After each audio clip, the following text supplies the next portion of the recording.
Bonjour à tous et bienvenue dans cette formation d'introduction à Lightspeed Retail.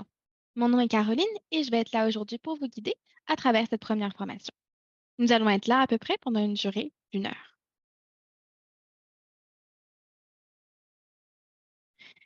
Regardons l'aperçu des formations que vous allez avoir à regarder. La première est aujourd'hui la formation Backend où on va se concentrer sur les paramètres et comment entrer l'inventaire dans le système. La deuxième va être la formation Front-End et celle-là, on va regarder plus les ventes, les rabais, les remboursements et la gestion de l'inventaire. Ensuite, la troisième étape sera de passer par une consultation privée. Cela vous permettra de poser vos questions directement à un spécialiste en implémentation par rapport au système Lightspeed Retail. Enfin, vous pourrez lancer votre boutique avec Lightspeed Retail et passer à travers les formations pour les ajouts que vous avez achetés, comme Lightspeed e-commerce, loyauté et analytics. Aujourd'hui, voici notre ordre du jour. On va commencer par les paramètres essentiels. On va regarder un petit peu Lightspeed Payments et comment ça fonctionne pour ceux qui veulent appliquer.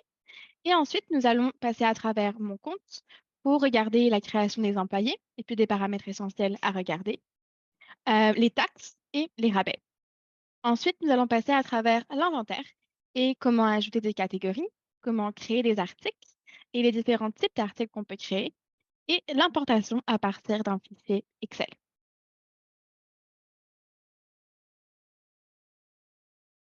Voici une fiche qui peut vous aider si vous voulez appliquer à Lightspeed Payments. Cela va vous aider à compléter votre application. Donc, voici tous les documents qu'on va demander pour appliquer. Donc, comme vous voyez ici, ça peut être un chèque annulé, une lettre bancaire ou une lettre de prélèvement automatique pour les clients canadiens seulement, un contrat de location ou une licence commerciale, la date de constitution de la compagnie, le numéro fiscal fédéral des entreprises, l'adresse professionnelle et votre permis de conduire, ainsi que les renseignements bancaires. Une fois que vous avez fait votre demande et que vous l'avez soumise, si jamais ils ont besoin de plus d'informations, ils vont vous contacter directement. Cela viendra de votre gestionnaire de compte qui communiquera avec vous s'ils ont d'autres questions ou des documents qui leur manquent.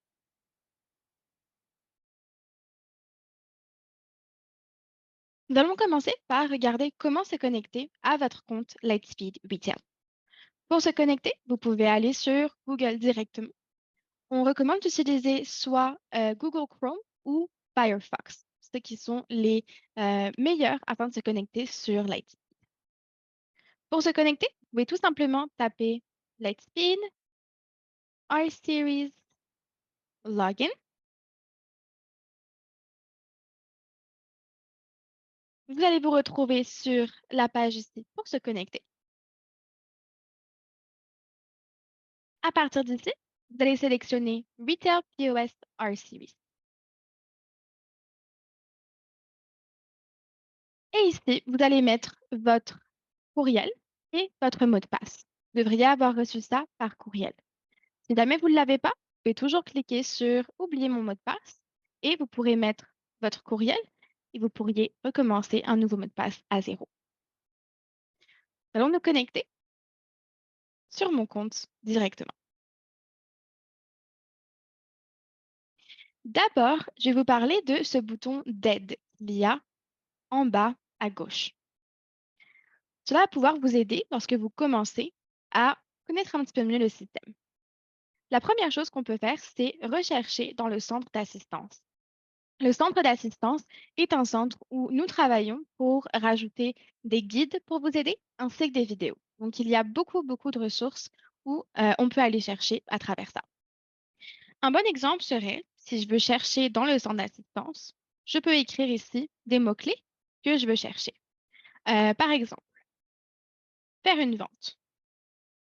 Je voudrais voir comment faire une vente dans le système. Vous verrez ici les différents articles sur lesquels on peut avoir ces informations-là. Par exemple, conclusion d'une vente. Et on peut voir ici, créer une vente, associer un client, ajouter des clients à la vente, avec des vidéos aussi pour vous aider.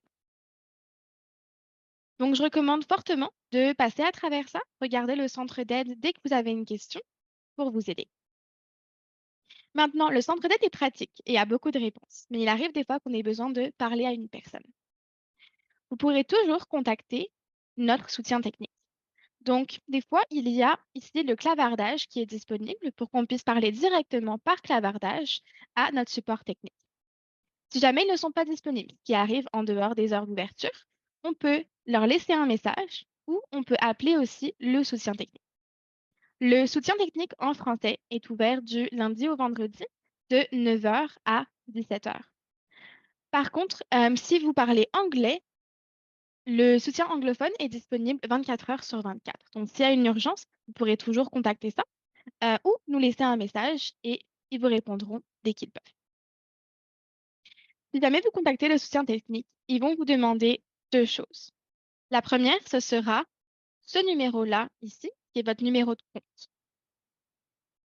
La deuxième chose, c'est que s'ils ont besoin d'accéder à votre compte, s'il y a un problème et qu'ils veulent passer à travers avec vous, ils vont vous demander d'installer Splashtop.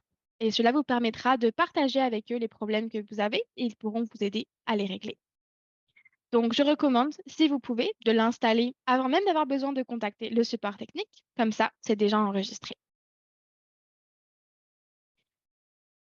Donc, nous allons commencer par regarder les paramètres pour aujourd'hui.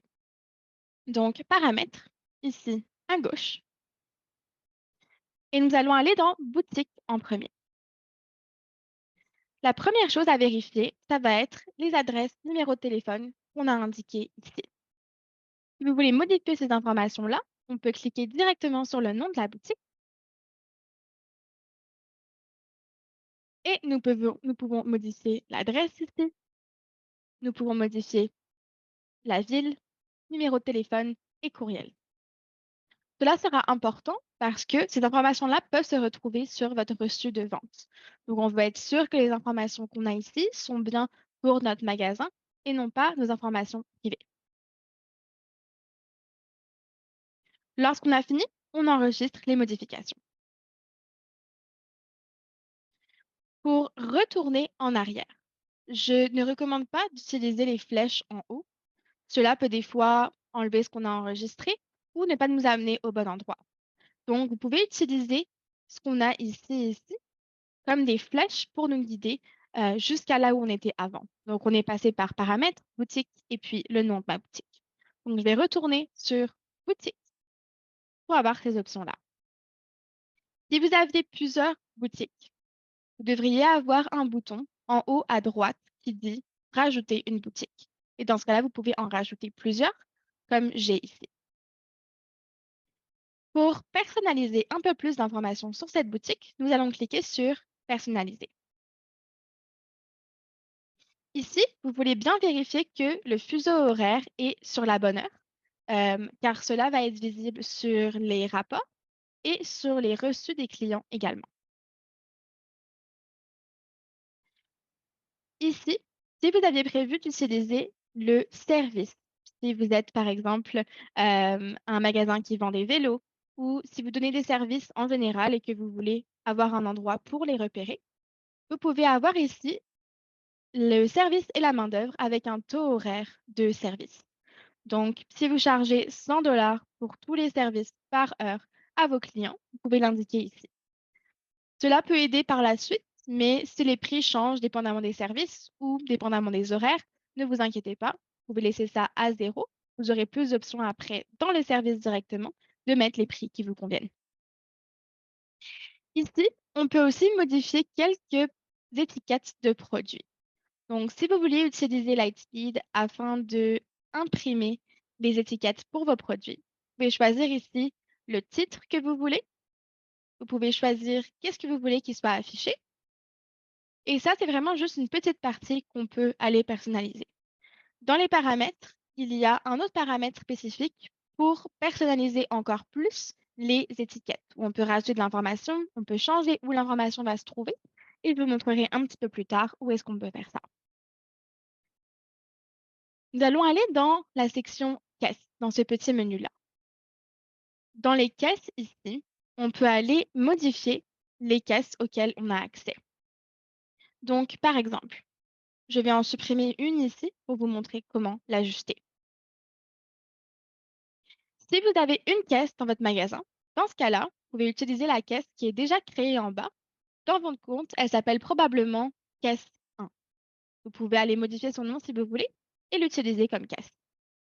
Si vous aviez plusieurs caisses dans votre magasin, il faut avoir le même nombre de caisses sur Lightspeed. C'est important parce que si on utilise plusieurs caisses en même temps, il faut que chaque ordinateur soit assigné à une caisse différente. Comme ça, on n'a pas de problème au niveau des transactions. Chaque caisse a sa propre caisse virtuelle. Pour ajouter une deuxième ou troisième caisse, dépendamment de vos besoins, vous avez juste à aller dans le nom ici en haut et puis mettre le nom de cette caisse-là. Disons que c'est ma caisse numéro 2. Je la rajoute et j'ai maintenant 3 caisses accessibles. Si vous avez atteint votre limite de caisses et que vous avez besoin de plus, vous pouvez contacter le soutien technique pour augmenter le nombre maximal de caisses si vous en avez plus en magasin. Et finalement, la configuration des reçus. Ici, on peut personnaliser ce qui va se montrer sur nos reçus pour nos clients. Donc, par exemple, ici, c'est le en tête. Si on n'écrit rien à l'intérieur, ça utilisera le nom, l'adresse et numéro de téléphone de la boutique qu'on a modifié dans le premier écran qu'on a vu ensemble. Si vous voulez que l'en-tête dise autre chose, dans ce cas-là, remplissez les informations ici que vous voulez montrer. Vous pouvez aussi modifier ici le pied de page, qui est souvent pour les politiques de retour ou d'autres informations qu'on peut mettre en bas. Si vous voulez utiliser l'option des services et des ordres de travail, vous pouvez ici rajouter un accord d'ordre de travail spécifiquement pour les réparations ou les services que vous donnez.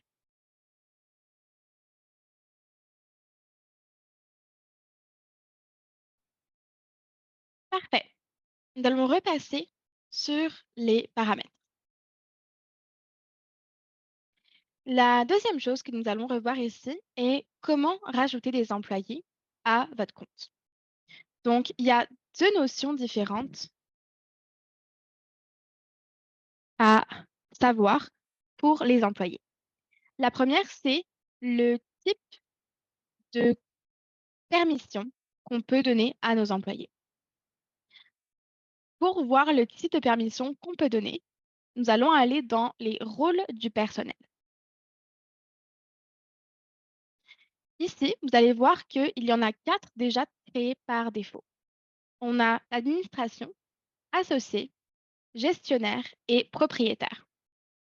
Le premier serait l'administration. C'est un rôle qu'on peut donner un petit peu à n'importe qui. Plusieurs personnes en magasin peuvent donner cette administration-là à un comptable, ça peut être un gestionnaire d'inventaire, quelqu'un qui fait du travail administratif pour vous. L'associé, c'est souvent quelqu'un qui fait des ventes ou des caissiers. Gestionnaire, gestionnaire de magasin, et propriétaire, c'est vous-même. Pour aller modifier ça, on peut aller cliquer par exemple dans Associé et on peut voir toutes les autorisations qu'un associé aurait et on peut les modifier. Donc, si vous décidez qu'un associé, par exemple, aurait le droit à un remboursement, qu'ils ont le droit de faire des remboursements pour vos clients. Si oui, vous cliquez ici. Si non, vous l'enlevez. Et vous pouvez passer à travers toutes les permissions différentes qu'on peut donner pour chaque catégorie et puis les laisser ou les enlever. Lorsqu'on a fini, on remonte et on enregistre les modifications. Je vais retourner en haut au rôle du personnel ici. Et si vous voulez, vous pouvez même créer votre propre rôle. Donc, si vous avez un rôle qui n'existe pas ici ou qu'il y a un nom que vous préférez donner, vous pouvez créer un nouveau rôle et en commencer un à zéro. Donc, si on clique dessus, par exemple, et que je décide que ceci est pour la comptabilité, sans la faute peut-être, comptabilité, voilà. Qu'est-ce que je veux leur donner? Toutes les autorisations? Peut-être pas. Je vais regarder ici. La connexion externe, je vais leur donner. Ça va leur permettre de se connecter directement par eux-mêmes à Lightspeed. Les rapports, ça va être très important parce qu'ils vont vraiment travailler avec les rapports. Les ventes, ils en auront sûrement pas besoin car ils feront pas de vente eux-mêmes. Les stocks ici, ça dépend. Peut-être qu'ils ont besoin de regarder vos bons de commande, peut-être qu'ils ont besoin d'autre chose. Donc, vous pouvez aller ici et puis modifier ces informations-là. Même chose en bas, peut-être qu'ils ont besoin de voir les clients et les limites de crédit, peut-être qu'ils ont besoin des numéros de carte cadeau. Les rapports, c'est sûr qu'ici, ils en auraient besoin aussi. Et puis, les paramètres, peut-être des annulations de vente ou d'autres choses à l'intérieur que vous voulez leur donner. Une fois que c'est fini, on remonte et on enregistre. Et voici un des rôles du personnel. Pour aller créer un compte directement pour nos employés, on va retourner dans les paramètres ici et on va aller regarder la configuration du personnel. Ici, la première ligne est votre compte à vous. Vous devriez voir que le nom ici, pour le moment, n'apparaît pas, mais que le rôle est propriétaire ou owner. Cela veut dire que c'est à vous. Vous pouvez cliquer dedans pour aller modifier les informations que vous avez par rapport à vous-même. Pour créer d'autres employés, nous allons aller dans Nouvel employé en haut à droite et commencer par un prénom et un nom de famille. Donc, nous allons venir créer Sophie Marthe. Son rôle est, et là on peut choisir avec les rôles qu'on a créés. Donc, elle va être gestionnaire de mon magasin. Je peux aussi ici rajouter un numéro de cellulaire, une adresse, un courriel et des informations que, en tant que propriétaire, j'ai besoin d'avoir sur elle. Cela ne sera pas visible au client ou à elle-même. Deuxième étape, j'enregistre. Ensuite, nous allons aller dans le petit menu ici et utiliser le bouton de connexion. Et là, nous allons lui donner une adresse courriel et un mot de passe avec lesquels elle pourra se connecter par elle-même à Lightspeed Retail, comme vous faites. Donc, son adresse va être sophie.marthe@gmail.com. Le mot de passe ici, les seules limitations qu'on a, c'est que le mot de passe doit être d'un minimum de 10, soit lettres, soit chiffres ou les deux.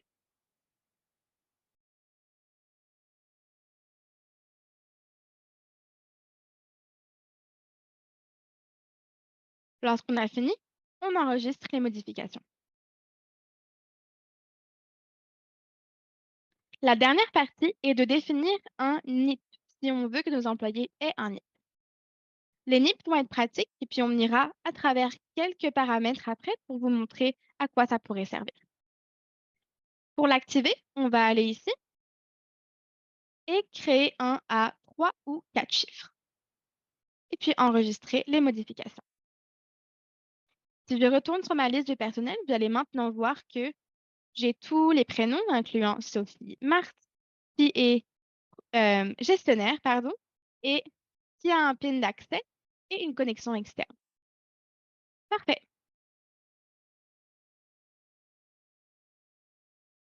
Retournons dans les paramètres et allons regarder ce qu'on peut faire avec un NIP. La première chose qu'on peut faire, c'est de passer d'un compte à un autre. Donc, on peut cliquer sur notre nom ici, qui est la personne qui est connectée en ce moment, et nous pouvons changer. Donc, je peux changer d'employé à partir de là. Lorsque je clique dessus, ça me demandera le NIP de quelqu'un d'autre pour passer sur un autre compte. La deuxième chose qu'on peut faire, c'est activer l'horloge de pointage. Si vous voulez que vos employés aillent utiliser l'horloge de pointage lorsqu'ils rentrent dans le magasin et lorsqu'ils finissent leurs heures avec vous, vous pouvez l'activer. Pour faire ça, on va descendre dans les modules facultatifs. Ici, vous pouvez activer l'horloge de pointage. Et si vous voulez utiliser le service qu'on a et créer des ordres de travail, vous pouvez activer le service. Lorsque vous avez fini, vous enregistrerez les modifications et vous vous déconnecterez, reconnecterez pour voir les modifications. Dans la prochaine vidéo de formation, vous verrez comment on peut utiliser l'horloge de pointage en utilisant les NIP. Retournons dans les paramètres et nous allons regarder quelques options générales du système à modifier. Option générale ici, avec la petite maison. Et ceci va être très important. La première partie, c'est la boutique ici et l'emplacement de la boutique. Ici, ce n'est pas seulement l'emplacement, c'est aussi le pays où vous êtes et la catégorie de taxes que vous utilisez. Donc, si vous êtes au Québec, par exemple, on utilise le GST et PST. On utilise les taxes provinciales et fédérales. Si vous êtes dans une autre province, au Canada, vous pouvez utiliser, si vous voulez, le HST ou le GST seulement. À vous de choisir. Si vous êtes partout ailleurs dans le monde, vous aurez le choix de votre pays ici et vous pourrez le sélectionner. Vous pouvez aussi modifier le format de date qui se montrera sur vos rapports et sur vos reçus, ainsi que le modèle de taxe. Par défaut, si vous êtes au Canada, on utilise assez souvent la taxe exclusive, ce qui veut dire que le prix de votre article n'inclut pas les taxes. Les taxes seront au-dessus.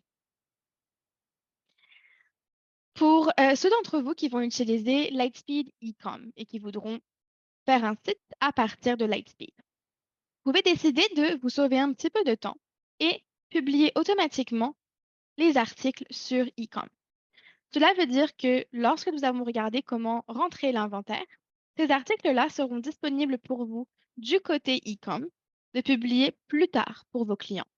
Donc, tout ce qui est publié automatiquement n'est pas visible pour vos clients. C'est tout simplement pour passer un article du côté retail au côté e-com pour pouvoir rajouter des informations et puis plus tard le publier pour vos clients sur le site.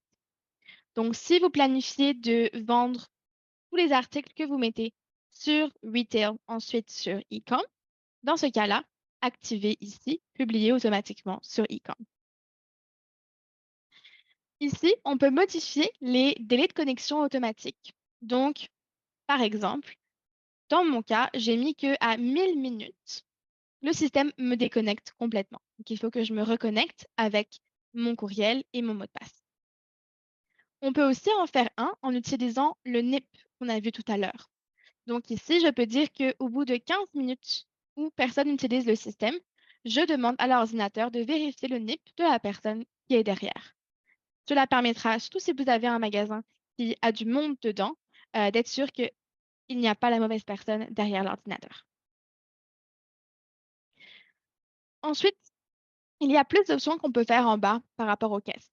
On peut demander que la personne qui est à la caisse rentre son NIP avant chaque vente. Cela veut dire que si vous avez plusieurs personnes qui s'occupent de la caisse, on peut vérifier pour savoir qui exactement a fait cette vente. Cela peut être pratique pour vous, pour voir si jamais il y a des erreurs ou des choses que vous voulez revoir, mais surtout si vous faites de la commission. Si vos employés sont à la commission, je recommande fortement d'activer celui-là pour être sûr que la personne qui a fait la vente va bien avoir la vente qu'elle a fait en commission. Après, il y a d'autres petites choses qu'on peut modifier ici. On peut décider qu'on a besoin du client pour les numéros de série. Cela veut dire que si vous êtes un magasin de vélos, par exemple, vos vélos ont des numéros de série. Vous pouvez obliger le système, lorsque vous vendez un article à numéro de série, à aussi prendre l'information du client. Cela vous forcera aussi à garder le compte du client avec tous les articles qu'ils vous ont achetés avec le numéro de série, qui peut être pratique par la suite pour des fins de garantie. On peut choisir aussi qu'aucun remboursement ne sera donné sous forme de crédit en boutique ou pas. Si vous activez cela, ça veut dire qu'on ne donnera jamais de remboursement en crédit de boutique. Ou on peut aussi faire le contraire. remboursement sous forme de crédit seulement, lorsqu'il n'y a pas de reçu.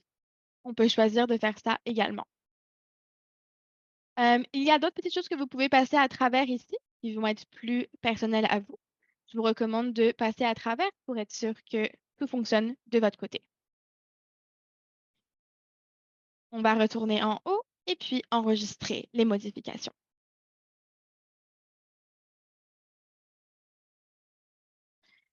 Encore deux petites choses ici dans les paramètres avant qu'on passe à l'inventaire. La première, c'est les taxes. Donc, il va falloir que vous rentriez les taxes que vos clients devront payer directement. Donc, nous allons voir d'abord les taxes simples, vos des taxes basiques, comment les mettre sur le compte. Pour cela, on va aller à travers les taxes de vente.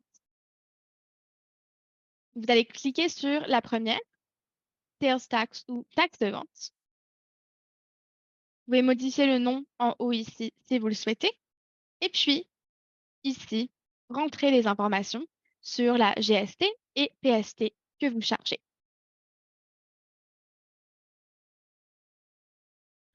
Maintenant, si vous devez charger des taxes différentes dépendamment des articles que vous vendez. Par exemple, en Ontario, pour les vêtements pour enfants, ils ne chargent pas les taxes provinciales. Ils chargent seulement les taxes fédérales. Dans ce cas-là, on irait aller créer des catégories de taxes. Donc, allons voir comment faire cela. Dans les paramètres ici, on va aller cliquer sur catégorie de taxes et créer une nouvelle catégorie de taxes. Par exemple, dans l'exemple que j'ai donné ici, ce serait les vêtements pour enfants. J'enregistre ça et nous allons retourner dans les paramètres et retourner dans la taxe de vente où nous étions juste avant. Recliquez à l'intérieur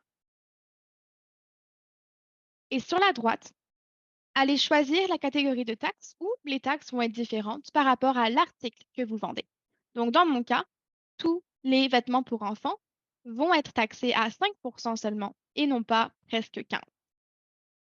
Donc, cela ira dans GST, c'est 5% qui doit être chargé et 0 au provincial.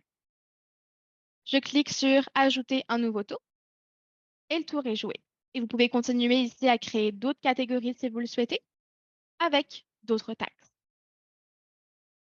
Lorsque nous irons plus tard à travers la création d'articles, je vous montrerai comment on peut assigner la catégorie de taxe qui est correcte par rapport à l'article que vous vendez.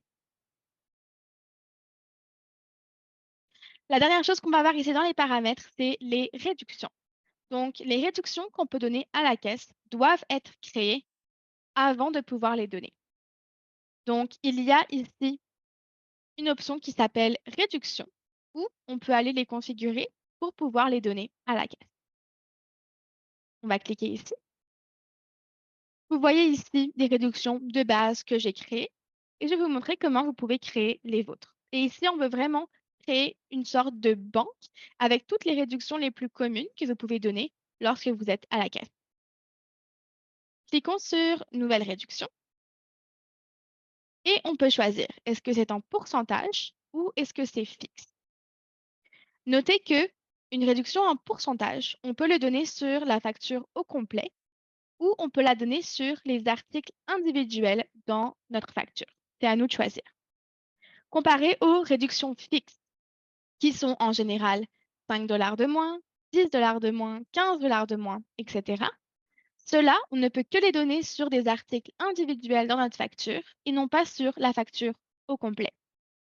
Si vous avez besoin de créer, par exemple, des articles de promotion, par exemple, vous vendez des coupons ou vous distribuez des coupons dans votre quartier. On a une manière dans Lightspeed Retail de créer des coupons. Ce ne sera pas à travers ça, ce sera à travers un article fictif qu'on mettra à un nombre négatif. Donc, ce sera par exemple un article qui s'appellera coupon de 5 dollars à un prix de moins 5 dollars qu'on pourra attribuer sur une vente. Si jamais c'est votre cas et que vous êtes intéressé à savoir ça, n'hésitez pas à discuter de ça avec nous pendant la consultation personnalisée que vous aurez et on pourra vous montrer comment ça fonctionne et puis faire des tests avec vous. Pour aujourd'hui, créons un pourcentage. Je vais appeler cette réduction rabais de long week-end. Ça va être à 20%. Et est-ce que j'ai besoin du client? Oui ou non? Cela veut dire est-ce que je dois prendre l'information du client dans ma vente afin de le donner ou est-ce que cela peut être attribué à n'importe qui? Je l'enregistre et si je retourne dans ma liste de réduction, vous verrez maintenant mon rabais de long week-end. Et on peut vraiment en créer autant qu'on veut, surtout des réductions un peu plus génériques, comme 20%, 30%, 50% qu'on peut donner à la caisse. Si jamais vous êtes intéressé à faire des règles de prix ou des réductions, nous ne le verrons pas à travers cette formation aujourd'hui, mais vous pouvez définitivement en parler durant la consultation privée. Cela peut vous permettre de créer des réductions automatiques. Par exemple, un 20% sur le magasin au total pendant 3 jours. On peut créer ça dans le système pour que toutes les ventes pendant 3 jours soient à 20%. On peut aussi dire qu'on fait des réductions comme achetez-en deux, obtenez un gratuit. On peut faire ça à travers ces règles de prix et de réduction. Donc, beaucoup d'options qu'on a à l'intérieur. Je vous recommande définitivement de regarder un petit peu plus sur le centre d'assistance que je vous ai montré plus tôt. On a des vidéos et des guides dessus. Sinon, demandez-nous pendant une consultation et puis on peut en parler ensemble. Parfait. Donc, nous avons fini la partie paramètres pour aujourd'hui. J'espère que cela vous a aidé. N'hésitez pas à prendre des notes si vous avez déjà des questions qui viennent en tête pour les préparer pour votre consultation. La deuxième partie que nous allons voir aujourd'hui sera la partie inventaire. On va regarder comment créer des catégories, créer des articles et l'importation d'articles à partir d'un fichier Excel. Allons maintenant dans les stocks. Nous allons commencer par regarder les catégories qu'on peut créer et à quoi les catégories vont servir dans le système. Euh, pour ceux qui ont déjà eu un système de caisse comme Lightspeed ou un petit peu différent, vous avez peut-être déjà joué avec des catégories ou même des départements. C'est à peu près la même chose. On va descendre sur ce menu ici et on va regarder les catégories. Dès que vous hésitez à savoir les fonctions de chaque option, vous pouvez cliquer dessus et regarder la définition qu'il y a en dessous. Donc, par exemple, ici, utilisez les catégories pour organiser vos articles et analyser les données d'affaires des différents segments.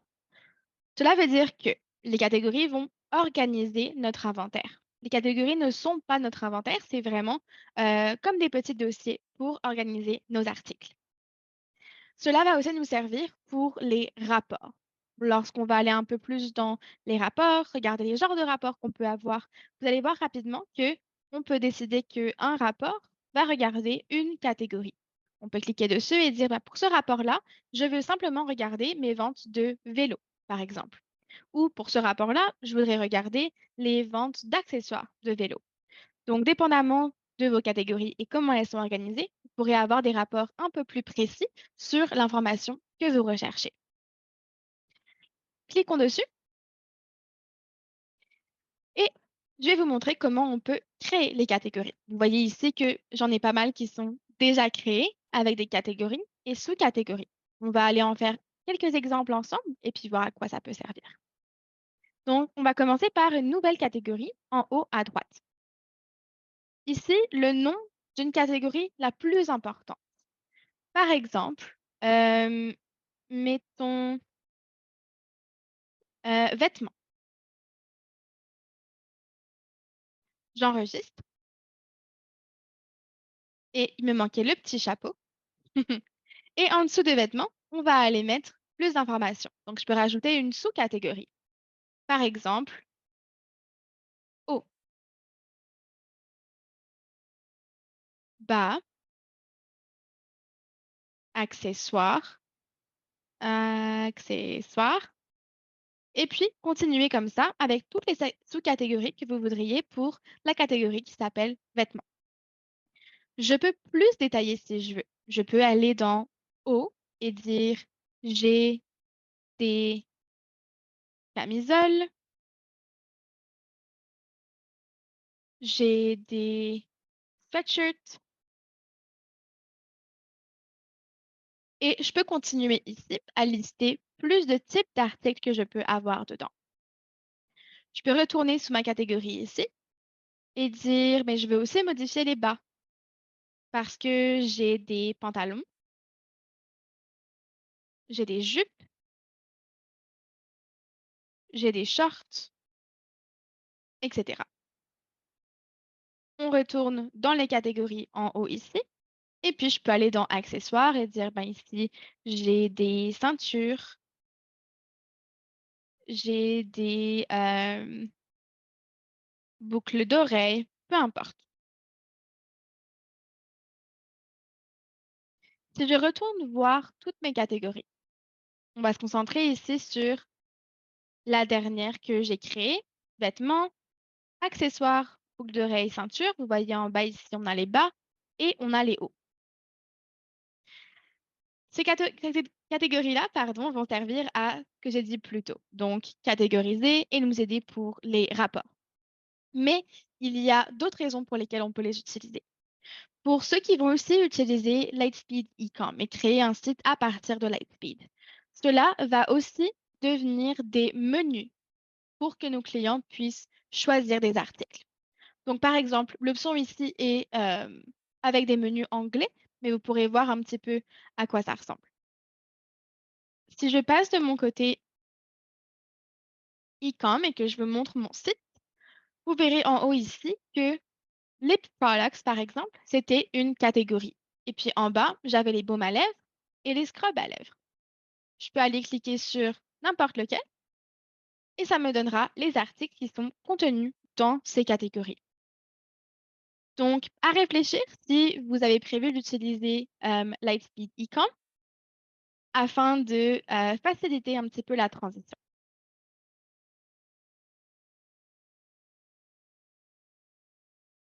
Parfait. Donc, maintenant que nos catégories sont créées, on peut aussi aller créer des articles. On va retourner dans les stocks ici et on va regarder. Nous avons trois manières différentes de créer des articles.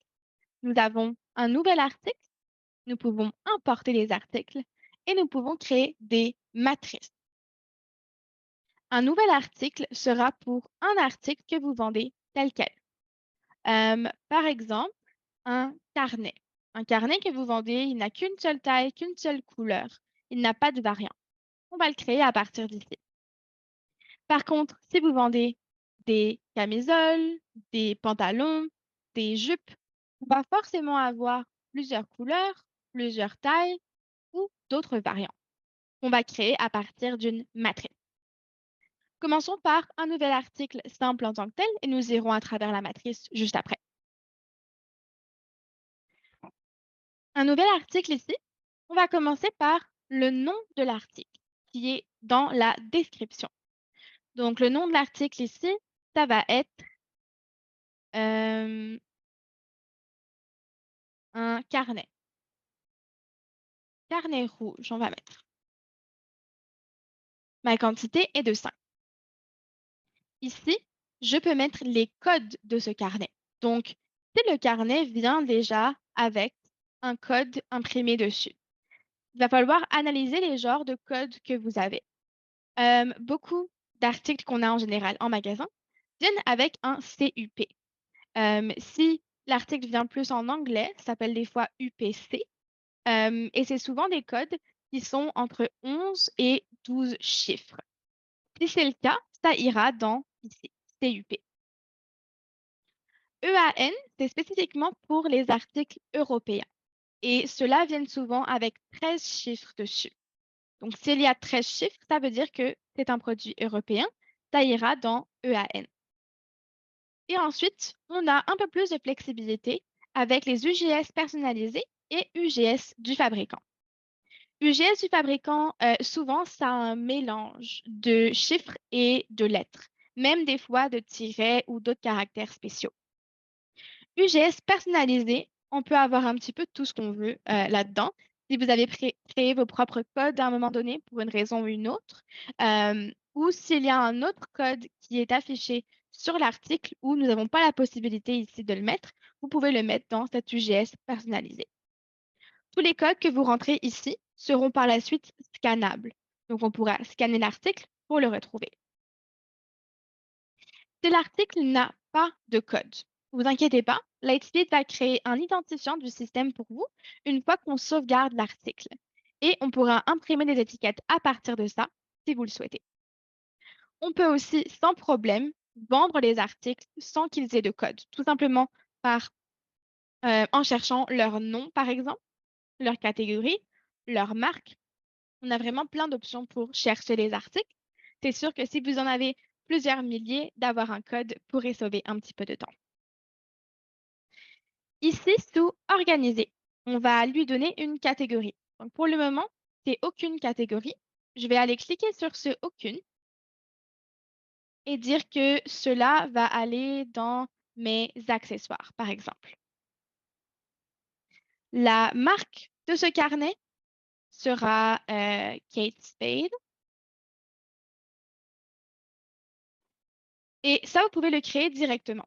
Kate Spade n'existait pas avant dans mon système, donc je viens de la créer. Mais s'il y a des articles, des marques, pardon, qui existent déjà, tout simplement en les recherchant, vous les retrouverez ici dans ce petit menu. Les balises. Les balises, ça peut être très intéressant pour lier des articles ensemble qui n'ont pas forcément quelque chose en commun. Par exemple, ce carnet rouge fait partie de ma collection de rentrée 2022. Dans ce cas-là, je vais l'appeler rentrée 2022 et le rajouter.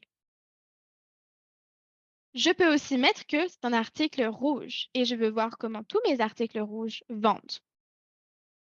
Et on peut continuer comme ça avec plein de mots-clés qui sont vraiment internes, seulement pour vous, pour baser des rapports dessus, pour chercher les articles qui ont ces balises-là. Et comme ça peut relier plusieurs types d'articles qui ne sont pas forcément de la même marque ou de la même catégorie ou qui n'ont rien en commun à part ces balises-là. Ici, vous pouvez choisir, est-ce que vous voulez que cela soit vendable sur le e-com ou pas? Si oui, vous gardez la petite boîte, sinon, vous l'enlevez. En haut ici, on peut modifier plus d'informations. Par exemple, le type d'article que cela va être. On a 4 options pour les types d'articles.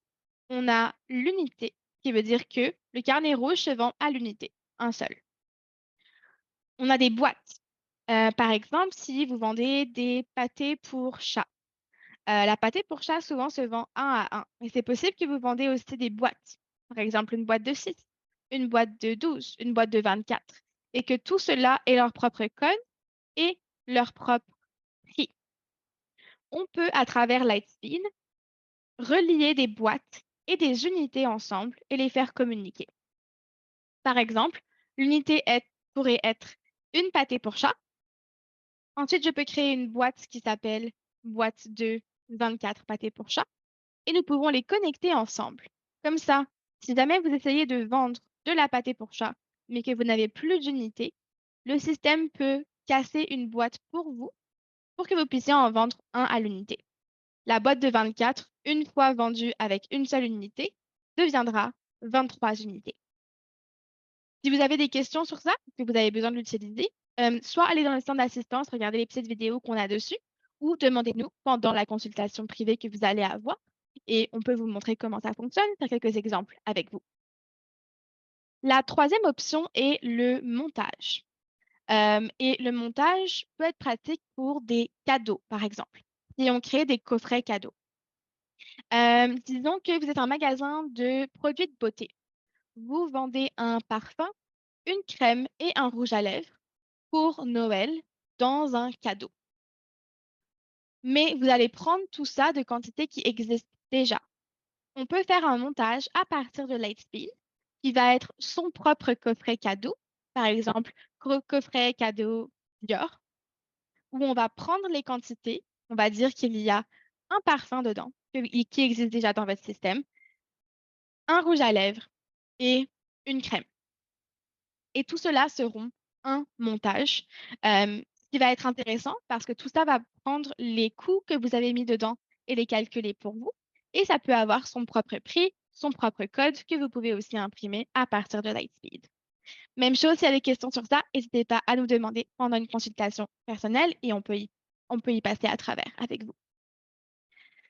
Le dernier sera les non-stocks. Non-stock, c'est n'importe quel article physique ou non physique où vous ne voulez pas forcément regarder les quantités que vous avez. Par exemple, si vous offrez la livraison et la livraison est à 5 $, on n'a pas vraiment besoin de savoir combien de livraisons on a de disponibles. On n'a pas vraiment de quantité pour ça. Donc, ce sera du non-stock.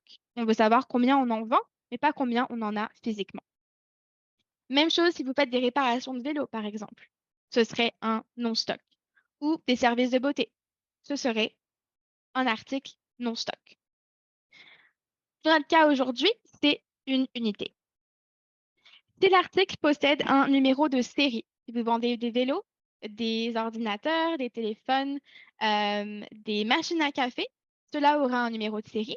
Donc, vous pouvez checker ici la petite boîte et vous aurez un endroit spécifique où vous pourrez mettre des numéros de série une fois qu'on sauvegarde les détails.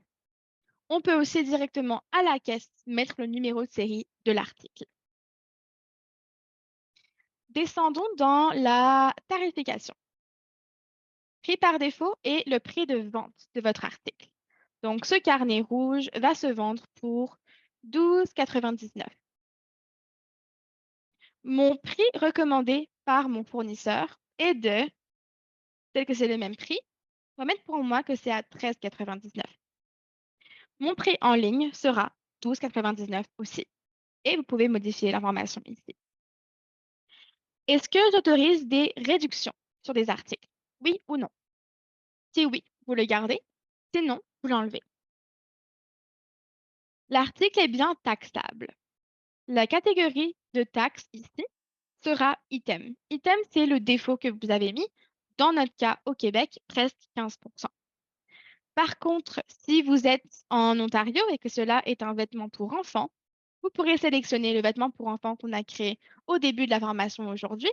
Comme ça, par défaut, dans une vente, l'article sera taxé à 5% et non pas à 15%.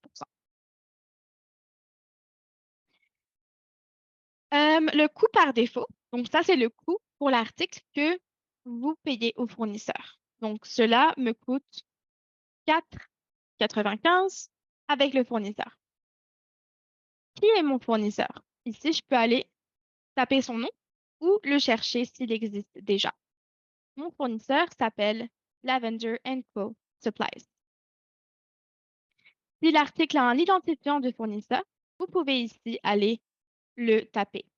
Donc, par exemple, ABC 1, 2, 3, 4. Finalement, on peut aussi rajouter un réapprovisionnement automatique. Et cela va être très pratique si vous avez des articles qui se vendent bien à l'année longue. On peut dire que mon point pour, euh, pour recommander cet article va être de 5. Donc, lorsque j'en ai 5 ou moins, ça veut dire qu'il est temps pour moi de commander. Mon niveau idéal pour cet article-là sera de 20.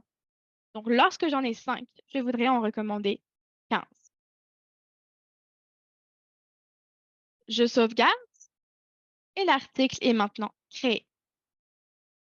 Pour le réapprovisionnement automatique, on verra dans la prochaine formation comment on peut rajouter les bonnes quantités des bons articles dans un bon de commande automatiquement.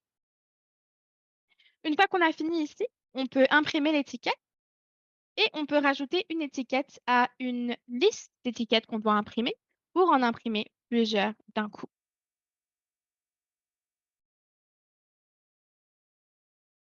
Ça, c'était pour l'article indépendant. Maintenant, on va aller voir l'article qu'on appelle la matrice.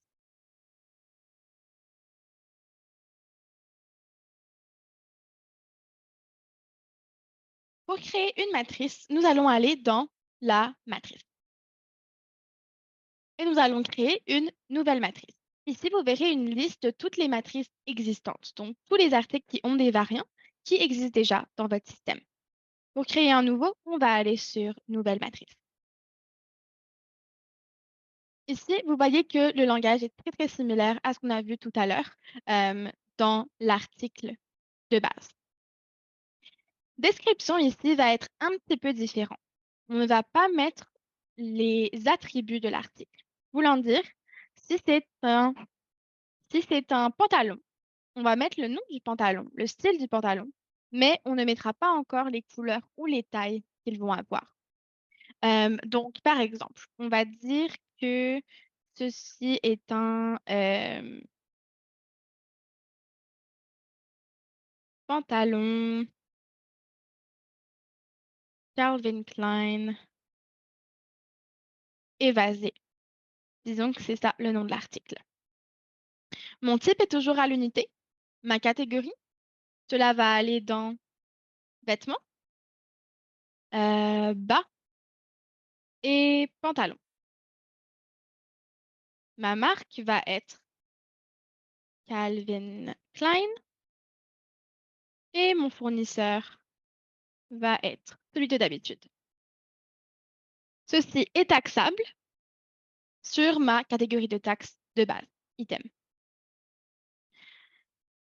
On va parler des types de matrices juste après, mais d'abord passons aux valeurs par défaut.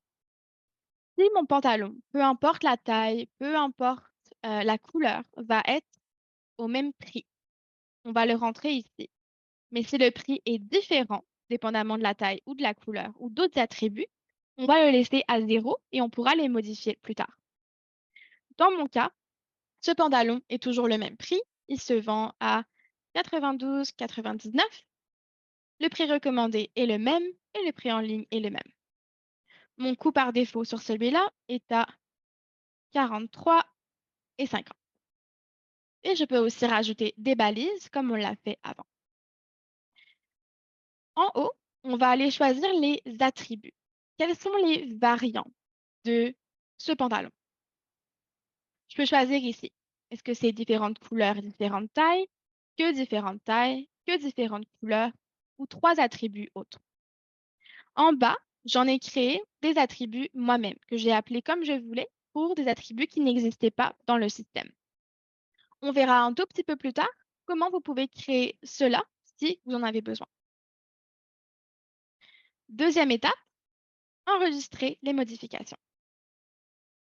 Vous verrez ici que les attributs qu'on voit, couleur et taille, sont maintenant 2 colonnes différentes. Je vais rentrer toutes les couleurs que j'ai pour ce pantalon. Donc, j'en ai un noir, j'en ai un gris et j'en ai un blanc.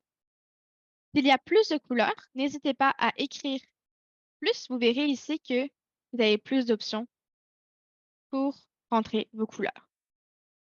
Les tailles, la même chose. J'en ai un qui vient en petit, moyen et grand.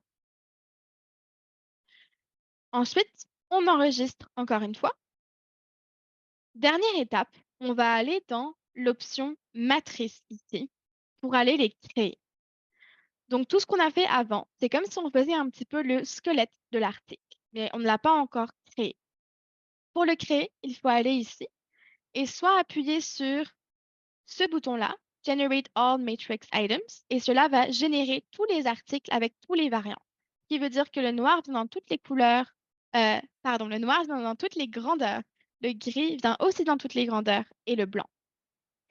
Si par contre, le gris ne venait que en médium et large, mais ne vient pas en petit, je ne saurais pas aller le créer. Donc, on peut aller cliquer plus sur tout ce qu'on veut créer ou le générer tout d'un coup.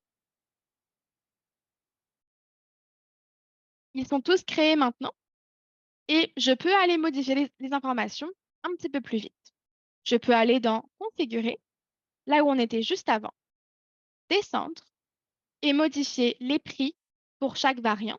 Donc, si jamais vous vendez, par exemple, des lits, c'est sûr que le lit qui est très grand comparé au double, comparé au simple, ne sera pas au même prix. Et dans ce cas-là, vous modifiez les prix ici.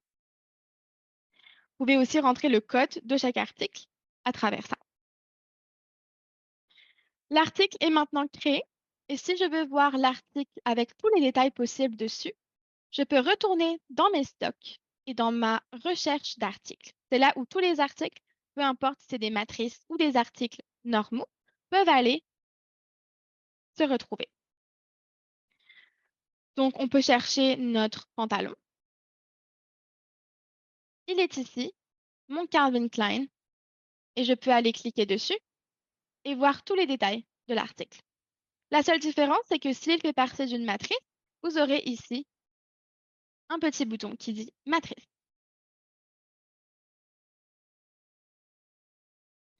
La dernière chose à voir pour aujourd'hui, c'est l'import des articles. Comment est-ce qu'on peut importer des articles en utilisant un fichier Excel dans le système?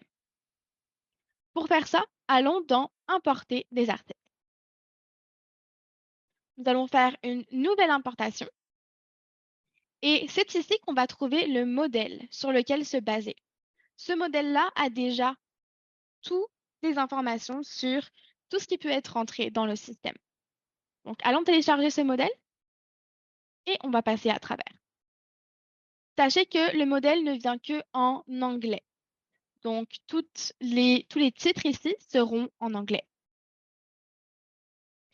Première chose à faire lorsque vous ouvrez ça ici, c'est de trier. Par exemple, System ID, c'est le code que Lightspeed va générer une fois que l'article est rentré dans le système. Donc, ce n'est pas quelque chose que vous avez à importer, vous l'enlevez. Si vous avez des CUP ou UPC, vous gardez ça ici. EAN, on le garde si on en a besoin. Pareil pour les autres SKU ici. Ensuite, nous avons le vendeur, le code du vendeur s'il y en a pour cet article-là, le coût, la marque, le prix par défaut, pardon, le coût par défaut. La différence ici que j'ai mentionnée, c'est la différence entre vendor cost et default cost. Vendor cost, c'est le coût de l'article par lui-même. Donc, par exemple, cet article-là me coûte 12 dollars à commander par lui-même. Mais une fois que j'ai payé la livraison dessus par mon fournisseur, il me revient à 13. C'est là où on peut avoir une petite différence entre les deux si vous le souhaitez. Default price, c'est mon prix de vente. MSRP, c'est mon prix recommandé par le fournisseur. Prix en ligne. Ça va être pour la matrice. On va aller faire un exemple ensuite ensemble, mais tout cela sont pour les articles qui sont des matrices. Discountable. Donc, est-ce qu'on peut avoir des rabais dessus? Oui ou non. Chaque ligne, vous mettez est-ce que l'article peut avoir des rabais? Oui ou non. Est-ce que c'est taxable? Oui ou non. La classe de taxe. Donc, on a vu tout à l'heure que item, c'était notre taxe par défaut. Sinon, on avait aussi vêtements pour enfants qui était une autre taxe qu'on a créée. Avant de mettre un nom ici, juste vérifiez bien que c'est créé dans votre système. Il a besoin d'être créé et d'avoir le même nom que vous avez créé dans le système. Le type d'article, ici, ça peut être défaut, qui est l'unité. On peut aussi avoir la boîte, qui en anglais est box. On peut avoir le montage, qui en anglais est assembly. Et on peut avoir le non-stock, qui en anglais est non-inventory. Ici, est-ce qu'on va publier ça sur Lightspeed Ecom? Oui ou non? Est-ce que c'est sérialisé? Oui ou non? Et les catégories où on veut les mettre. Donc, vous pouvez choisir ici de soit créer les catégories à partir du fichier ici. Donc, on n'a pas besoin de les créer auparavant comme on l'a fait ensemble. Vous pouvez si vous le souhaitez, mais on peut aussi tout simplement dire que cet article-là va être dans la catégorie chaussures et dans la sous-catégorie accessoires. Donc, tout ça, à chaque fois qu'on le met, va venir le créer. Si c'est déjà créé, ça va l'assigner à la catégorie existante. Clear existing tags, ça, on peut l'enlever. C'est pour enlever les balises existantes sur les articles. Ça, c'est seulement si jamais vous utilisez l'importation pour modifier les articles qui existent déjà. on pourrait avoir besoin de ça plus tard. Rajouter des balises. Ici, on peut les rajouter une par une. Donc, par exemple, si l'article ici fait partie de ma rentrée 2022 et fait aussi partie de ma balise rouge, je peux juste mettre une virgule entre les deux. J'en ai une balise qui sera rentrée 2022 et une balise qui est rouge. Et je peux continuer comme ça en rajoutant des virgules. Est-ce que je veux mettre une note par rapport à cet article-là? Et est-ce que je veux que la note soit visible pour mes clients sur leur reçu? Oui ou non? Est-ce que l'article doit entrer comme un article archivé ou comme un nouvel article? Nous pouvons aussi importer des images. Si vous voulez importer des images, il faut que celles-ci soient sauvegardées sur votre ordinateur d'abord. Ensuite, vous allez mettre le nom sous lequel ils sont sauvegardés, ici ou là. Et puis, à la fin de l'importation, il vous demandera de prendre toutes les photos et de les mettre à la fin de l'import. Et comme ça va relier le titre de l'image avec l'image que vous avez mise. Là, c'est la quantité qu'on a pour cet article-là, pour un magasin. Là, c'est pour mon autre magasin, si on en a plusieurs. Si vous avez plusieurs magasins aussi, ça vous demandera le coût par magasin. Des fois, un article a un coût de 12 $ lorsque c'est à Montréal, mais mon coût est de 11 $ à Toronto. Finalement, les dernières, c'est les reorder point, reorder level. Et ça, c'est les niveaux de réapprovisionnement qu'on a regardé ensemble. Donc, le point de réapprovisionnement et le euh, niveau de réapprovisionnement qu'on voudrait avoir pour l'article. Donc, nous allons faire deux exemples ensemble, comme ça, on peut avoir deux articles ici. On va commencer par un article simple, un article qui n'est pas une matrice. Par exemple, mon carnet rouge est ici. C'est son UPC. J'ai pas d'autre code pour, donc je peux laisser ça vide. Donc, on est sur la ligne 4 ici. Mon vendeur, c'est Lavender Co. Supply. Mon vendor ID, c'est celui-là ici. Mon coût est de 5 $. Ma marque est Kate Spade. Et tout ça, tout ce que vous mettez à l'intérieur, va se créer pour vous. Mon coût par défaut est à 6. Je le vends 12. Mon prix recommandé par le fournisseur est de 13. Et en ligne, je vais le vendre 12. Ceci n'est pas une matrice. Donc, tout ça, on ne va pas le remplir pour le carnet rouge.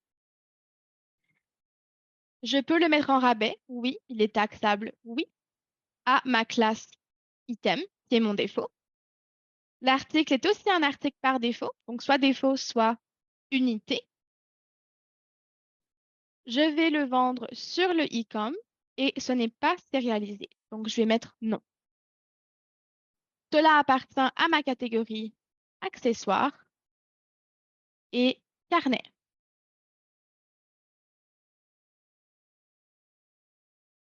Fait partie de ma rentrée 2022 et rouge. J'ai pas de notes pour cet article. Ce n'est pas un article archivé, donc je mets non. Je ne vais pas mettre de photos pour cet article, donc je vais enlever toutes les images d'options que j'ai. Et ma quantité pour celui-ci est de 5. Mon coût est de 13. Non, de 6. Et mon reorder point, j'avais dit que c'était 5. Et reorder level, que c'était 20. Et l'article maintenant est prêt à être importé s'il avait une ligne à lui tout seul, bien sûr. Là, on a trop d'articles que j'ai pas vraiment envie de créer. Pour faire une matrice, la différence va être où on va mettre la description de la matrice. Le titre n'ira pas ici. Le titre, tout ça, description, va être vide lorsqu'on crée une matrice. Le titre ira dans Matrix Description, ici. Donc, c'est là où on va mettre, par exemple, mon pantalon, évasé, Calvin Klein. Il vient en différentes tailles et couleurs, en noir, en taille small. Et puis, je continue. Il vient aussi en noir. On prend tout ça parce qu'il y en a plusieurs. Et en medium, en noir et en large. Et je continue. J'en rajoute en bas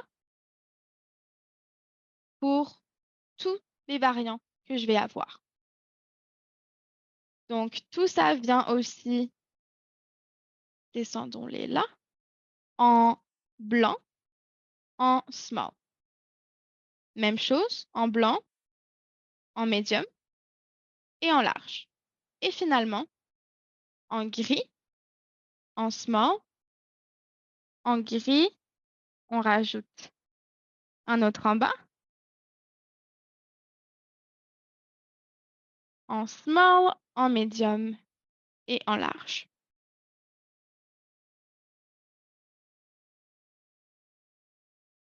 Et voilà comment les matrices doivent être formatées. Ils ont chacun leur propre identification. Ils ont leur propre code, leurs propres règles, mais ils font tous partie de la même matrice.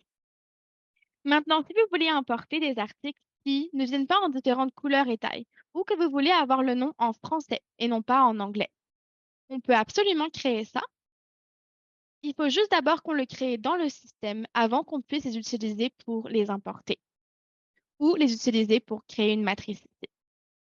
Donc, si par exemple, vous avez des bougies qui viennent en différentes senteurs et puis différentes tailles, on va aller dans l'ensemble d'attributs des matrices qui se trouvent dans les stocks et créer un nouvel ensemble d'attributs de matrices.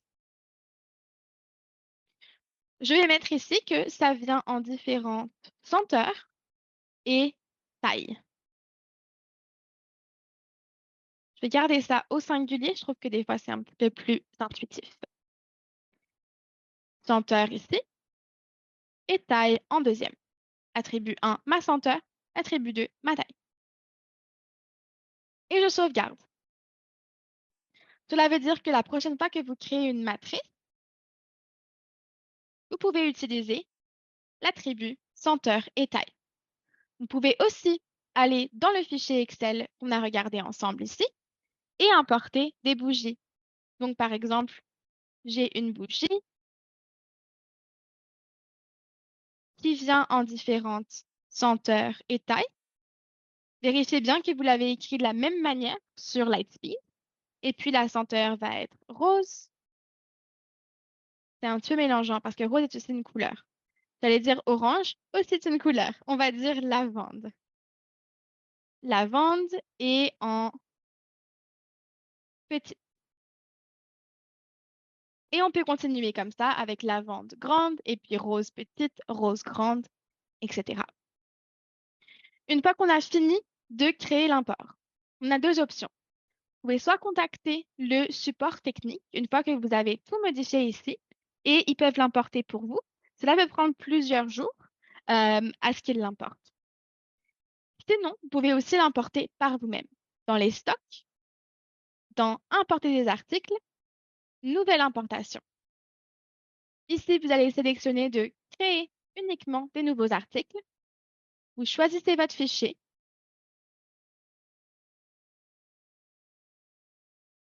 Vous descendez et vous vérifiez bien que toutes les colonnes correspondent à la bonne chose. Donc, on va faire correspondre les colonnes. Description est égale à description. Vendeur est égal à vendeur. Et on continue comme ça pour être sûr que toutes les colonnes ici sont égales au bon nom qu'on cherche à importer. Lorsque cela est fini, On passe en revue l'importation en haut. Cela va nous permettre de vérifier qu'il n'y a pas de problème dans l'import. Si tout ça est bon et que tout est fait, vous verrez ici tous les articles qui vont être créés à partir de cette importation. S'il y a des erreurs, vous aurez un fichier Excel qui vous dira toutes les erreurs que vous avez pour chaque ligne et vous pouvez les corriger et essayer de réimporter. Lorsque vous êtes prêt, importez les articles et tout est fini. Le maximum nombre d'articles qu'on peut importer à la fois est de 10 000. On peut importer 10 000 articles à la fois. Donc, si vous avez 20 000 différents articles que vous voulez importer, créez deux différents fichiers Excel. Merci de vous être joint à moi aujourd'hui pour cette formation. J'espère que cela vous a aidé à commencer votre inventaire et vos paramètres. En attendant, si vous avez des questions sur les formations, vous pouvez contacter les coordonnateurs à ce numéro de téléphone en face de vous ou par courriel avec leur courriel ci-dessous. Pour toute question urgente, toujours contacter le support technique, soit à travers l'aide dans votre compte, soit par téléphone. Merci beaucoup et bonne journée.